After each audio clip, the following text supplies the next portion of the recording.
नमस्कार, आप देख रहे हैं द ब्लास्ट खबर और मैं हूं आपके साथ में दलबीर सिंह विद्रोही। राष्ट्रीय लोक दल के बैनर तले आगामी 23 दिसंबर को भरतपुर में मनाई जा रही पूर्व प्रधानमंत्री किसानों के नेता चौधरी चरण सिंह की जयंती की तैयारियों को लेकर मथुरा के सौंख रोड स्थित बैकुंठ रिसोर्ट में एक बैठक बुलाई गई, जिसमें राष्ट्रीय लोकदल के राष्ट्रीय महासचिव त्रिलोक त्यागी ने पहुंच संगठन के तमाम कार्यकर्ता व पदाधिकारियों से सीधा संवाद कर जनपद के लोगों से भरतपुर के कार्यक्रम में पहुंचने की अपील की। इस अवसर पर उन्होंने भाजपा सरकार की नाकामियों को भी गिना। सभी नेता हैं, सबके नाम सभी को जो मंच पर बैठे हुए लोकदल की और हमारे मेरे साथ आए उपस्थित इस कार्य को, क्योंकि मथुरा तो चौधरी चरण सिंह जी की कर्म भूमि रही है, उनका प्रभाव रहा है और मथुरा और भरतपुर का कोई दूरी नहीं है। आपके रिलेशन भी है, बॉर्डर भी है, ब्रज प्रदेश भी है। जरूरत पड़ी तो बाबूलाल जी आगरा अलीगढ़ भी बात करेंगे। और मैं 29 और 30 तारीख में जयपुर में था, वहां भी तैयारी की हमने बैठक की है। पूरे राजस्थान से लोग आए। आप लोगों को मैं एक आमंत्रण देना है कि चौधरी चरण सिंह जी की जन्म 23 दिसंबर चौधरी चरण सिंह जी का जन्मदिन किसान दिवस के रूप में मनाया जाएगा पूरे देश में। और 23 दिसंबर को एक बड़ी रैली हम लोग भरतपुर में कर रहे हैं। ब्रज प्रदेश में एक बड़ी रैली का आयोजन किया जा रहा है और जिसमें लाखों लोग इकट्ठे होंगे और भारतीय जनता पार्टी को छोड़कर देश भर के बड़े नेताओं को उसमें बुलाया जाएगा और चौधरी चरण सिंह जी का जन्मदिन किसान दिवस के रूप में मनाया जाएगा। जो उनकी नीतियां थी, जो वो चाहते थे देश में, वो लागू हो। आज उनकी नीतियां ज्यादा सार्थक हैं और ये सरकार किसानों के साथ अनदेखी कर रही है। 2014 में वादा किया था कि हम 22 माह दुगनी कर देंगे और 22 माह दुगनी करने के बजाय आधी हो गई। यूरिया के कट्टे से 5 किलो खाद निकाल लिया। बिजली का रेट ये 100 रुपये था जब अखिलेश यादव थे, तो महाराज जी ने आते 180 रुपये हॉर्स पावर कर दिया। खाद का दाम महंगा, बिजली का दाम महंगा और तमाम किसान की चीजों के दाम महंगे हो गए। निकाय चुनावों को लेकर क्या तैयारी है? मैं अभी 1 मिनट अपनी बात खत्म कर दूं, फिर आपका सवाल करूंगा। तो जो किसान की जरूरत की चीजें हैं, डीजल का रेट 60 रुपए से 100 रुपए पहुंच गया। मैं इसलिए कह रहा हूं कि मोदी जी ने 14 में कहा था कि हम 22 में दुगनी कर देंगे, तो मुझे लगता था कि कोई इन पर जादू है की छड़ी है कि इन्होंने 22 क्यों तय किया। मतलब 19 में चुनाव होना था, 22 डिक्लेयर कर दी। तो अब जो हिसाब लगाया गया है, अब किसान क्या है, आधी हो गई है। उसकी जरूरत की चीज दुगनी हो गई है, चाहे उसके बच्चे की फीस हो, चाहे सीमेंट का दाम हो, चाहे जरूरत के सामान हो, सब दुगने हो गए और उसकी फसल का रेट बढ़ा नहीं है। ना आलू महंगा हुआ है, ना गन्ना महंगा हुआ है, ना गेहूं महंगा हुआ है। ये तमाम सवाल है। तो किसान के साथ हकतलफी हो रही है और चौधरी चरण सिंह जी गांव गरीब किसान के हमदर्द थे।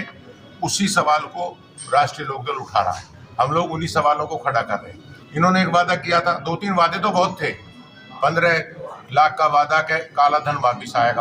अब ये गवर्नमेंट की रिपोर्ट है कि अब काला धन 8 साल में दुगना हो गया।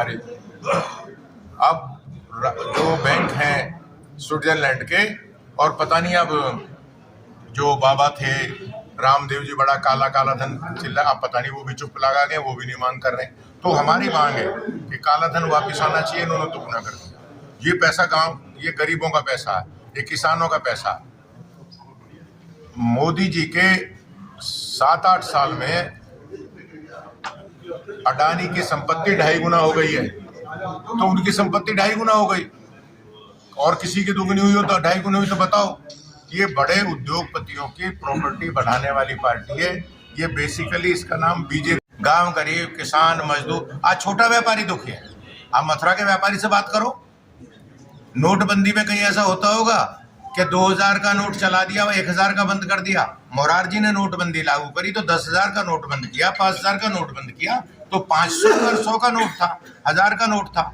आपने 1000 का बंद करके 2000 का चालू कर दिया, तो आप तो ब्लैक मनी को बढ़ा रहे हो। चूंकि मोदी जी बड़े उद्योगपतियों के दोस्त हैं, 2 उद्योगपति देश में खरीद रहे हैं और 2 गुजरात के नेता देश में बेच रहे हैं। आज़ादी से लेके आज तक, चाहे नेहरू जी ने बनाया हो, चौधरी चरण सिंह ने बनाया हो, किसी ने बनाया हो, आज तमाम चीज बेचे जा रही है। Indian airlines, air India, Tata airline थी, नेहरू जी ने टाटा से लेके इसको इंडियन एयरलाइन बनाया, आज वही फिर टाटा को दे दी गई है। मैं इसका इसलिए जिक्र कर रहा हूँ कि तमाम सामान बेचा जा रहा है, ये सब चीज को बेचने में आमादा है। और विपक्ष का कहना है कि जो ये हक तलफी कर रहे हैं हम उसके लिए लड़ाई लड़ेंगे। नौजवानों के साथ अत्याचार हो रहा, अग्निवीर का जिक्र करो तो उसमें एक धोखा है। 4 साल के बाद क्या करेंगे नौजवान? पहले फौज में जाता था, सीमा की रक्षा करता था, तो वो उसके बाद उसे पेंशन मिलती थी। अगर वो शहीद हो जाए तो उसकी पत्नी को पेंशन मिलती थी। आज कुछ भी नहीं है। बेरोजगारी के नाम पे कहा कि हमने एक योजना चलाई है, आपने सुना होगा कि हमने इतना 1000 करोड़ दे दिया। मेरा आरोप है कि एक भी बेरोजगार नौजवान को इन्होंने पैसा नहीं दिया। जितना पैसा इन्होंने कहा कि हम क्या बता रहे थे कि हम इनको उभारेंगे और हम छोटे उद्योगों को पैसा देंगे, ये सारा पैसा आरएसएस और बीजेपी के कार्यकर्ताओं को दिया गया। मेरी मांग है कि जितना मोदी जी ने पैसा बांटा है इसकी सीबीआई जांच हो और इसकी जांच होनी चाहिए सुप्रीम कोर्ट के किसी जज से। इन्होंने ये पैसा भारतीय जनता पार्टी वालों के घर में दे दिया, बेरोजगार नौजवानों का पैसा बीजेपी को और आरएसएस को भेज दिया। ये मैं साफ तौर से आरोप लगा रहा हूँ। और मैं कहना चाहता हूँ कि बेरोजगारी अपराध की जननी है। इन नौजवानों को काम दो।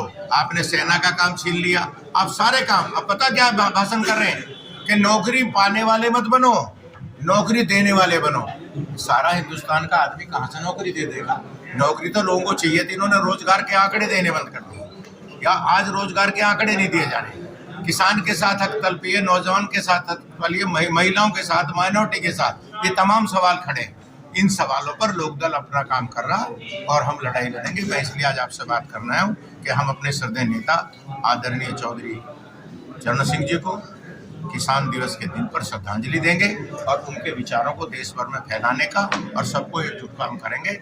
हमारे अध्यक्ष जी और इनके सारे दोस्त, चूँकि मथुरा भरतपुर से लगा हुआ है, इसलिए मैंने एक मीटिंग पहले राजस्थान में की थी जयपुर में, आज मथुरा कर रहा हूँ। और अध्यक्ष जी के सब साथियों की जिम्मेदारी लगेगी कि चौधरी चरण सिंह को सच्ची श्रद्धांजलि होगी कि भरतपुर में लाखों लोगों का जनसैलाब इकट्ठा हो और जयंत चौधरी को भी ताकत मिलेगी और भारतीय जनता पार्टी को एक झटका देने का काम हम भरतपुर से करेंगे। ये निकाय चुनाव को लेकर किस तरीके से समाजवादी पार्टी और हम मिलकर, और ये काम प्रदेश और राष्ट्रीय लेवल पे नहीं हो सकता, ये प्रदेश जिले लेवल पे, ये काम हमारे अध्यक्ष, उनके अध्यक्ष मिल बैठ के बात करेंगे और ऐसी व्यवस्था कायम करेंगे भारतीय जनता पार्टी निकाय चुनाव से बाहर हो जाए, वो हम लोग कर रहे हैं। क्या मानते हैं जो रणनीति भाजपा के द्वारा बनाई जा रही है विपक्ष को खत्म करने के लिए, क्या उसमें आप सक्सेस हो पाएंगे?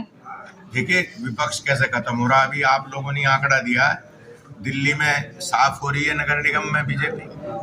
अभी आ रहा, आज तक पे मैं सुबह देख रहा था सब पे, हिमाचल में कांग्रेस आ रही है, तो ये कहाँ साफ कर दें? खुद साफ होने जा रहे हैं। इनका ये 24 में खुद साफ हो जाएंगे। हाफ तो हो गए, 24 में साफ हो जाएंगे। भाजपा हाफ हो चुकी है और मैं आपसे कह रहा हूँ 24 के चुनाव में साफ हो जाएंगे। ठीक है।